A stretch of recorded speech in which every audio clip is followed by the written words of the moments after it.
Hello everyone, welcome back to my YouTube channel Manu Ishu ACCA classes. So in this video, I will be start doing the exam kit question of financial accounting. That's the F3 paper of ACCA. And one more initiative I have been taken throughout my channel is that I'm going to, one of my friend or colleague, you can say, will be providing you the Excel training on my YouTube channel, because being learning a profession paper, we must be knowing the tools and technique available, right? So he will be providing the Excel video. In case you have been missed out, you can access from the playlist available on my YouTube channel. All right, so in this video we will be starting from the financial accounting exam kit I'm doing, because I'm getting a lots of response, and question the student used to ask is from the knowledge level as comparison to the other one.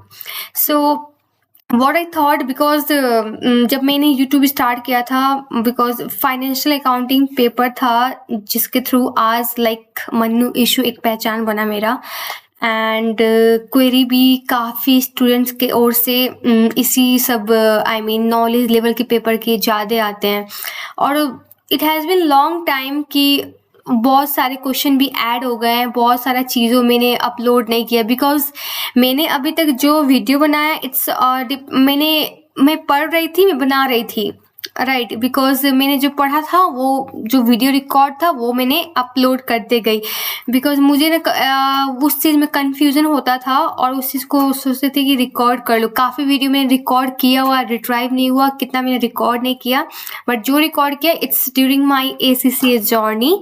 सो अब सब paper complete हो चुका, सो I thought कि अब वाकई में कुछ किया जाए, मतलब जेन्युइनली फ्रॉम बिगिनिंग से, सो दैट कि जो भी अपकमिंग स्टूडेंट है they will be no more struggle like we did in our initial phase, because we understand कि इनिशियल फेज में माइंड बहुत क्यूरियोसिटी होता है, एंड हम लोग को कोई भी क्वेश्चन आता है we need immediate answer, and nobody is available at the immediate, right. So my concern is कि अपकमिंग स्टूडेंट या new joiner of the ACCA को ये चीज़ फेस ना हो, and to make the ACCA journey smooth मैं ये चीज़ स्टार्ट कर रही हूँ। I will be making other video जो मैं ATX का भी स्टार्ट किया है, ऑलमोस्ट एम्प्लॉयमेंट चैप्टर तक हो चुका है। I will be completing it as well, but अब मैं प्राइमरी फोकस इस पर करना चाहती हूँ। So let me know in the comment box you want my video in the Hindi or in the English. I am comfortable at the both, and let me know any specific topic video that you want me to be recorded. I can do that as well. Okay, so I wish I will get the comment and message regarding all these. So if you are watching my video for the first time, if you are new joiner and looking for the video of my channel for the first time, do not forget to subscribe, and for the existing viewer, please share it among your friend, and do not forget to hit the bell icon, because what my motive is to make the ACCA journey of the upcoming student smooth, and the study will be no more burden. What my motive is. So let's start our today video, and this one is the first. I will try it to get it complete soon. Okay. Okay, let's start. First question is, which of the following statement best defines a statement of financial position? So we know कि financial statement इकलौता, मतलब इसमें many more और चीज़ें होते हैं, एक उसको ग्रुप करने पे it will be financial statement. अब उसमें क्या क्या अंदर आते हैं, उसमें आते हैं statement of financial position, statement of profit and loss, and as you know statement of financial position को पहले बैलेंस शीट अभी भी कहते हैं, मतलब बैलेंस शीट के नाम से वी आर मतलब फैमिलियर किसको बैलेंस शीट कहते थे, अब इसको स्टेटमेंट ऑफ फाइनेंशियल पोजीशन कहते हैं। सिमिलरली स्टेटमेंट ऑफ प्रॉफिट और लॉस का दूसरा नाम है इनकम स्टेटमेंट। राइट, सो ये चीज आपको यू मस्ट नो, ठीक है। और थर्ड है हमारा statement of change in equity, statement of cash flow and disclosure notes. So ये सब सारी चीजें बन के I mean if we group all this together it will be called as a financial statement. Alright, so आपको इस chapter में मतलब इस अभी जो क्वेश्चन हम लोग नेक्स्ट 40 to 45 क्वेश्चन जो डिस्कस करने वाले हैं, इसमें क्या आपको मतलब बहुत सिंपल चीजें I think you must know the student who are appearing for this paper. The first कि आपको डेफिनेशन पता होना चाहिए, राइट, एसेट का, लाइबिलिटीज का, एक्सपेंस का। I know you know the simple one definition, but एक कॉपलान में या फिर और भी जो भी अप्रूव्ड है वन, अभी कॉपलान और बीपीपी आई थिंक शायद नहीं रहा, बट मतलब आई मीन टू से स्टडी हब पे भी जाके देखो और भी जगह पे मतलब एसेट, लाइबिलिटी, एक्सपेंस, इक्विटी का एक डेफिनेशन ही अलग दिया हुआ है, right. So you must know the definition because वो हर एक चीज को मतलब आई मीन ओवरऑल कवर करता है उस डेफिनेशन में, है ना, एक्चुअल में है क्या। एंड दैट अब आपको क्या करेगा, they will simply give a question and जिसमें 4 ऑप्शन होगा and question will be asking describe the which one best describe asset, liability, ऐसे करके देगा। और आपको क्या पूछेगा, जैसे वो कॉन्सेप्ट है ना हमारा प्रूडेंस का, मटेरियलिटी का, आई मीन बिजनेस एंटिटी का, ये सारे कॉन्सेप्ट को टेस्ट कर सकता है। They will provide you paragraph और बोलेगा इसमें कौन सा कॉन्सेप्ट एप्लीकेबल है, मिसिंग है, या फिर कौन सा मतलब वो डिस्क्राइब कर रहा है। They can ask you like this, right. और आपको क्या जानना जरूरी है, लाइक अब सोल प्रोप्राइटर, पार्टनरशिप, कंपनी, इनके बारे में आपको हल्का फुल्का जानना जरूरी है। तो इस चैप्टर में यही रिलेटेड क्वेश्चन सब होंगे, करते जाते हैं and we will get to more. And one more thing for all the knowledge level student, ये चीज आप में होना चाहिए। तो you more focus on asking the why and how, ठीक है, कोई भी क्वेश्चन करो why and how, and right answer से भी ज्यादा आपका फोकस होना चाहिए ये रॉन्ग क्यों है, राइट, ये रीजन आपके लिए इंपॉर्टेंट होगा। ओके, सो अभी स्टार्टिंग का फेज है, if you will learn your मतलब इनिशियल फेज वेल, आपका आगे का पेपर भी अच्छे से कटेगा, ट्रस्ट मी। ओके, सो अब इसे ये क्वेश्चन पूछ रहा है, which of the following statement best defines statement of financial position, right. अब ऑप्शन पढ़ते हैं देन वी विल इवेल्युएट। अब फर्स्ट कह रहा है it is summary of income and expenditure for an accounting period. अब चीजों को समझो, जो आपका फाइनेंशियल पोजीशन होता है ना, वो आपकी 3 चीज को डिस्क्राइब करता है, एक एसेट, लाइबिलिटीज, इक्विटी। दूसरा चीज आपको क्या ध्यान देना है, ये जो बैलेंस शीट या फिर SOFP means statement of financial position जिसको कहते हैं, ये एक स्पेसिफिक डेट के लिए मतलब बनाया जाता है। एंड उसमें व्हाट द स्टेटमेंट मतलब सेज, मतलब वो आपको बताएगा asset and liability at a specified date, ठीक है। और जो आपका इसे ये बताया ना, it is summary of income and expenditure for an accounting period. अब बेसिकली ये हमारा statement of profit and loss और इनकम स्टेटमेंट जिसको बोलते हैं वो उसको बता रहा है।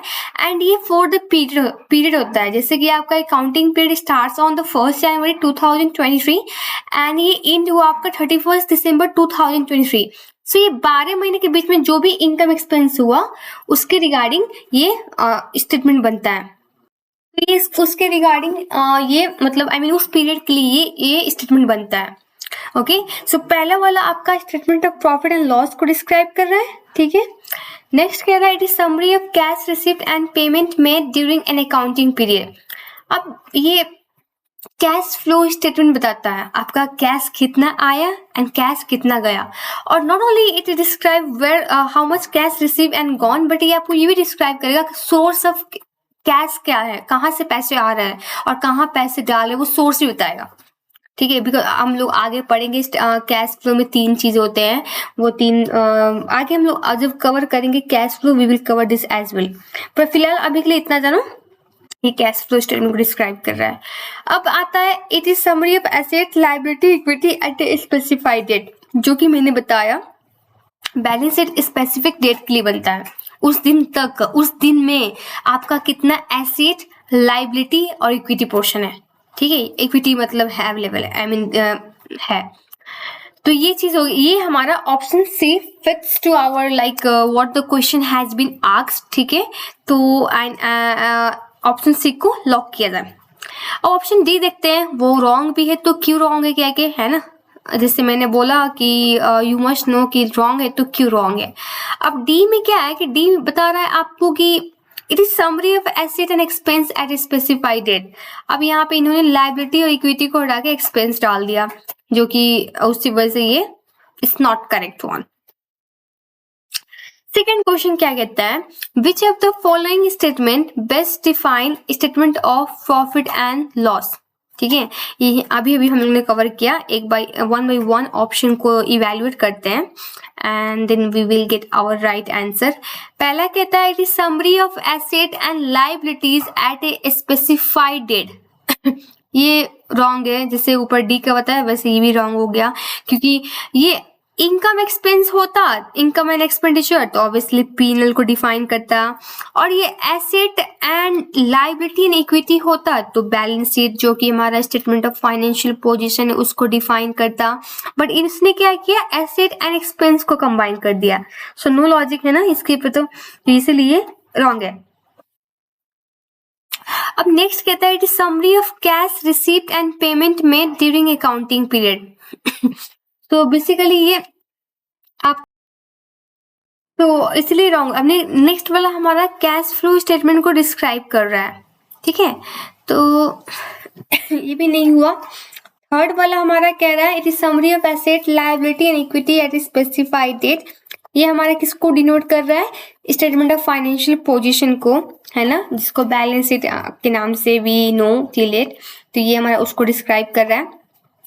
एंड नेक्स्ट आपका है it is summary of income and expenditure for accounting period, जो कि हमारा करेक्ट ऑप्शन है, जो हमारा profit and loss, statement of profit and loss को डिफाइन कर रहा है। So this one seems to be good, right. सो लॉक कर देते हैं ऑप्शन डी, ठीक है। आई होप यहाँ तक क्लियर सबको। इन केस आपको कोई भी कंफ्यूजन है please feel free to ask मी।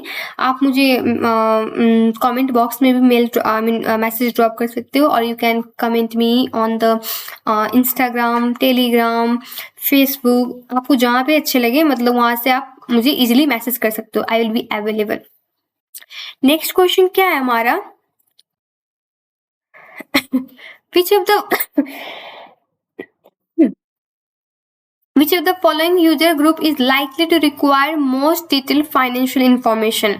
अब आपको यहाँ पे ऑप्शन दिया है management of equity, investor and government agency employ. अब ऐसा है कि ये जो फाइनेंशियल इंफॉर्मेशन होता है डिटेल में मैनेजमेंट को ही चाहिए। क्यों? क्योंकि मैनेजमेंट उसको बनाता है ऑब्वियसली पब्लिश करने के लिए एंड एक्सटर्नल पर्पस के लिए, बट कहीं वो उसी के बेस्ड में बाकी डिसीजन लेता है कंपनी के regarding. So they want more detail information as compare to other one. अब जैसे बी की बात करें, इन्वेस्टर को क्या चीज से कंसर्न होगा, उनको बस इतना कंसर्न होगा कंपनी प्रॉफिटेबल में रहे, वो चेक करेंगे and whether company is going to declare the dividend और नॉट, ठीक है। उनके लिए उतना ही कंसर्न होगा, उससे ज्यादा उनको कुछ कंसर्न भी नहीं होगा, ठीक है।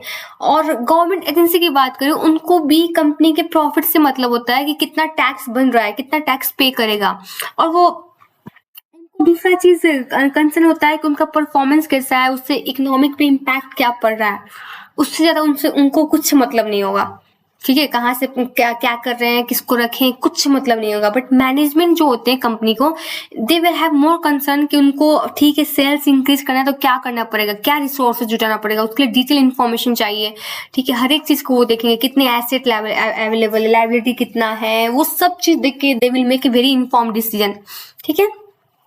एम्प्लॉय की बात करूँ, सिंपली मैं भी आज एक कंपनी में काम करती हूँ, अगर कंपनी प्रॉफिटेबल होगा तभी तो मुझे सैलरी देगा, और कंपनी अच्छा परफॉर्म करे then I will expect okay I will be going to get a good salary in the future, right. तो वो भी मतलब डिटेल में नहीं जाएगा, उसको इतना मतलब हो कंपनी अच्छे से परफॉर्म करे एंड गुड सैलरी दे और बेनिफिट, ठीक है। इसी कारण इसका आंसर ए इज एप्रोप्रिएट। अब 4 number, which of the following statement are true, ठीक है। पहला, accounting can be described as recording and summarising of the transaction. Obviously accounting में क्या करते हैं हम लोग, ट्रांजेक्शन हुआ उस दिन से रिकॉर्ड करना स्टार्ट करेंगे, और जैसे हमारा पीरियड अकाउंटिंग पीरियड खत्म हुआ उसके बाद उसको रिकॉर्ड को फिर लेजर में, आजकल तो सारी चीज ऑटोमेटिक होता है, बट वी शुड नो कि कैसे क्या प्रोसेस होता है, कि पहले रिकॉर्ड हुआ ट्रांजेक्शन, अब वो जर्नल के थ्रू करे या फिर डायरेक्टली सॉफ्टवेयर में अपलोड करने पे automatically they get them into the appropriate account and ledger. उसके बाद लेजर बनाते थे हम लोग, उसके बाद में ट्रायल बैलेंस, फिर P&L बैलेंस शीट, ऐसे करके सारे बनाते थे। मतलब एक एट द एंड में देखा जाए बैलेंस शीट P&L हमको समराइज इंफॉर्मेशन ही तो दे रहा है ना, जो भी अभी हमारा लाइक रिकॉर्ड किए ट्रांजेक्शन उसी का तो समराइज वर्जन दे रहा है ना, वो सब आई मीन समराइज वे दे रहा है ना, तो ये हमारा एप्रोप्रिएट है। सेकेंड क्या कहता है, financial accounting describe the production of statement of financial position and statement of profit and loss for internal use. ये इनकरेक्ट है, ये सब यहाँ पे इंटरनल यूज की बात ही नहीं आती है, मतलब आई मीन मेनली पर्पस होता है वो एक्सटर्नली यूज के लिए मतलब पब्लिश किया जाता है, इसीलिए ये वाला इनकरेक्ट हुआ। ठीक है, अब नेक्स्ट क्वेश्चन क्या कह रहा है, what is the main purpose of financial accounting. ठीक है, पहला कहता है लोग to record all transaction in the books of account. ठीक है, to provide management with the detail analysis of the cost, to enable preparation of the financial statement that provide information about an entity financial performance and position, to calculate profit और loss for accounting period. अब सुनो, financial accounting क्यों करते हैं। ठीक है, ऐसे logically सोचा था, ये ऑप्शन को एक मिनट के लिए भूल जाते हैं। हम लोग कंपनी का फाइनेंशियल स्टेटमेंट बना रहे हैं, राइट वो फाइनेंशियल स्टेटमेंट पब्लिकली जाएगा, पब्लिकली जाने के बाद क्या होगा, बहुत सारे यूजर मेनली जो शेयर होल्डर होंगे वो देखेंगे अच्छा कंपनी अच्छी परफॉर्म करे कि नहीं, if the company is really performing good वो शेयर को और बाय करेंगे, इफ नहीं तो सेल आउट कर देंगे, राइट। सिमिलरली अगर बाकी लोग की बात करो तो मतलब बाकी यूजर होंगे वो भी सोचेंगे अच्छा इनको लोन दिया जाए कि नहीं, मतलब ओवरऑल क्या हो रहा है, मतलब हम लोग अकाउंटिंग क्यों ना आ रहे हैं। ठीक है, जैसे ये अगर ऑप्शन के थ्रू हम लोग जाते हैं तो ऑप्शन ए कहता है to record all transaction. Do you think really कि हम लोग अकाउंटिंग इसलिए बना रहे हैं कि सारे ट्रांजेक्शन रिकॉर्ड रहे, रिकॉर्ड करके भी क्या करेंगे जब उसका समराइज वर्जन उसको हम लोग एनालिसिस ही ना कर पाए, है ना। This one is not like appropriate answer. B में क्या कहता है आपका, ओके सो एक सेकेंड, 4 का हो गया था ना, हाँ। तो बी में क्या कहता है, to provide management with detail analysis of cost. हम लोग कॉस्ट को एनालाइज क्या कर लेंगे, कॉस्ट को एनालिसिस मतलब सिर्फ हम लोग कॉस्ट के कंट्रोल होने पे क्या हमारा सब कुछ ठीक हो जाएगा, नहीं ना। We need to be look over the income as well, हमारे है ना, और बाकी फैक्टर को भी कंसिडर करना पड़ता है। तो बी भी हमारा उतना सुटेबल नहीं है। फिर क्या कहता है, to enable preparation of financial statement that provide information about entity financial performance and position. Exactly what I said कि कंपनी बनाती इसलिए उसको पब्लिश करेगी तो people will know what the performance and position of the company is, उसके according वो लोग invest करेंगे, बाकी लोग को सजेस्ट करेंगे और वैसी कंपनी का ग्रोथ होगा, राइट। तो C one is more appropriate till now. D पढ़ते हैं, to calculate profit and loss for accounting period. Profit and loss भी अकाउंट कैलकुलेट करके क्या करेंगे, now it is you know कि कंपनी के पास सफिशिएंट प्रॉफिट होते हुए भी हाथ में कैश नहीं होता है, राइट। सो सी भी कहीं ना कहीं एप्रोप्रिएट नहीं है।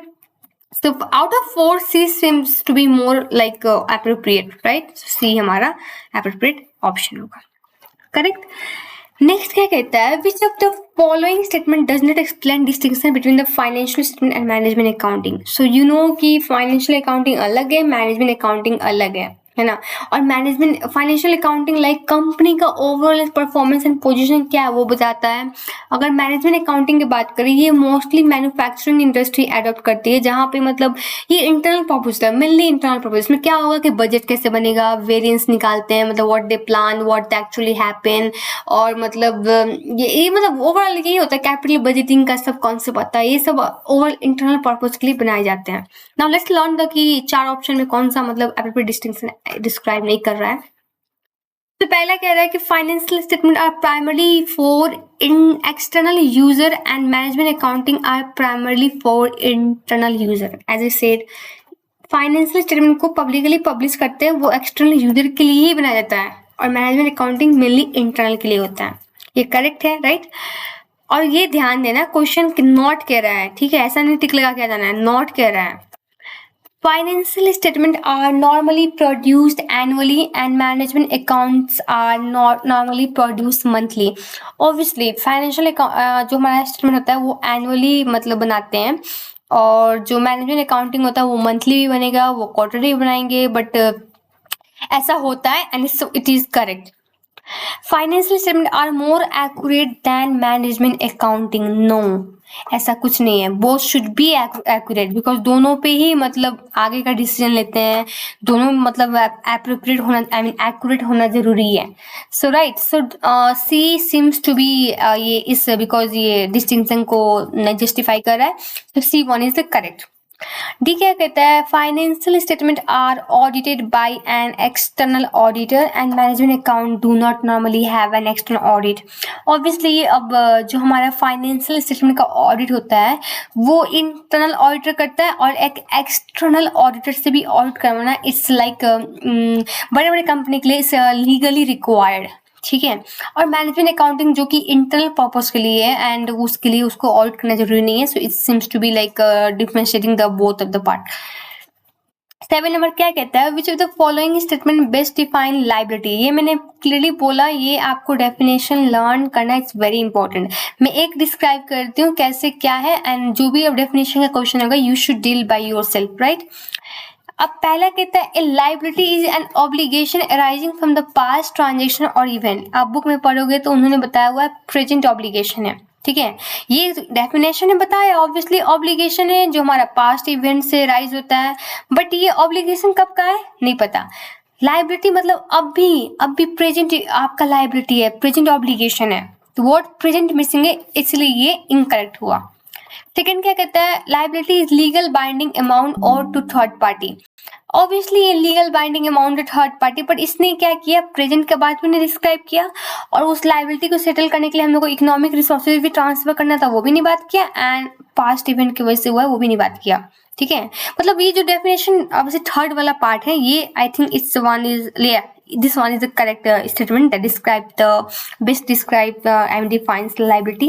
so इसमें सब चीज कवर किया है कि ये आज का दिन का लाइबिलिटी है, अब भी मीन्स प्रेजेंट ऑब्लिगेशन है, वो भी इंटिटी का जो सेटल करने के लिए उनको रिसोर्सेज, इकोनॉमिक रिसोर्सेज मतलब कैश भी हो सकता है एंड एनीथिंग एल्स जो पास्ट इवेंट से अराइज हुआ है उसको सेटल करने के लिए वो लोग इकोनॉमिक रिसोर्सेज ट्रांसफर करेंगे। तो ये बेस्ट डिफाइन करता है लाइबिलिटी को, ठीक है। एंड डेफिनेशन का पार्ट एज आई सेड आप लर्न कर लो, दैट्स लाइक इनफ हो जाएगा आपको डील करने के लिए इस टाइप का क्वेश्चन। आप समझो भी डेफिनेशन खुद से भी क्या कह रहा है, उतना टफ तो नहीं है, बट यू शुड नो कि डेफिनेशन एग्जैक्टली क्या कह रहा है। एक भी वर्ड यहाँ पे प्रेजेंट वर्ड नहीं मिस होना चाहिए, ट्रांसफर ऑफ इकोनॉमिक रिसोर्स नहीं मिस होना चाहिए, ठीक है। सो डेफिनेशन का part just cover it by yourself, ये उतना टफ नहीं है। मैं 9 नंबर पे आती हूँ, which of the following statement is true in relation to partnership. So partnership के रिगार्डिंग कौन सा इसमें से पॉइंट ट्रू है वो आइडेंटिफाई करते हैं। पहला कहता है, ए partnership is a separate legal entity. अब ऐसा है कि पार्टनरशिप क्या होता है आपका, कि एक तो मतलब इस्टेब्लिश करते हैं फॉर्म बिजनेस, बट यहाँ पे 2-3 लोग मिल के करते हैं। और एक चीज हमेशा याद करें, पार्टनरशिप के लिए मिनिमम 2 पीपल चाहिए, ठीक है, और जो पीपल होते हैं उसको पार्टनर कहते हैं। और यहाँ पे क्या होता है कि पार्टनरशिप भी 2 प्रकार का होता है, जैसे कि एक सोल ट्रेडर होता है ना, सोल ट्रेडर उस टाइप का क्या करेंगे, उसी टाइप का बिजनेस फॉर्म करेंगे बट 2-3 लोग मिलके, तो उसको हम लोग नॉर्मल वाला पार्टनरशिप कहते हैं। और एक पार्टनरशिप होता है जिसको LLP कहते हैं, लिमिटेड लायबिलिटी पार्टनरशिप। अब ये वाला जो पार्टनरशिप होता है ना, ये एक कंपनी के जैसा ऑपरेट करता है। जैसे कंपनी में अब इससे मैं खुद अकाउंट्स बनाती हूँ इसका, तो उसमें मैं हल्का आपको ब्रीफ कर देती हूँ। बेसिकली अगर नॉर्मल पार्टनरशिप है उसमें सिंपली टैक्स रिटर्न फाइल कर देने पे दैट्स इनफ, बट LLP के केस में क्या होता है कि एक जैसे कंपनी का अकाउंट बनता है ना, वैसे ही अकाउंट बनता है, ठीक है। सो ये जो लाइन बोला ना, partnership is separate legal entity, अगर ये LLP है देन सेपरेट लीगल एंटिटी हो जाएगा, बट अगर नॉर्मल पार्टनरशिप है then not required, I mean not, they are not separate legal entity. उनको मतलब पार्टनर को लायबिलिटी भी बियर करना पड़ता है बिजनेस का, अपने घर से जमीन बेच के लेके आएंगे या फिर जो भी कैश है वो भी लेके आ गए, उनको कर्जा चुकाना पड़ता है पार्टनरशिप का नॉर्मल वाला में। तो ये हमारा इनकरेक्ट हो गया, ठीक है।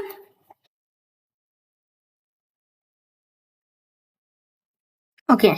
सेकेंड कहता है partnership is jointly owned and manage bye partners.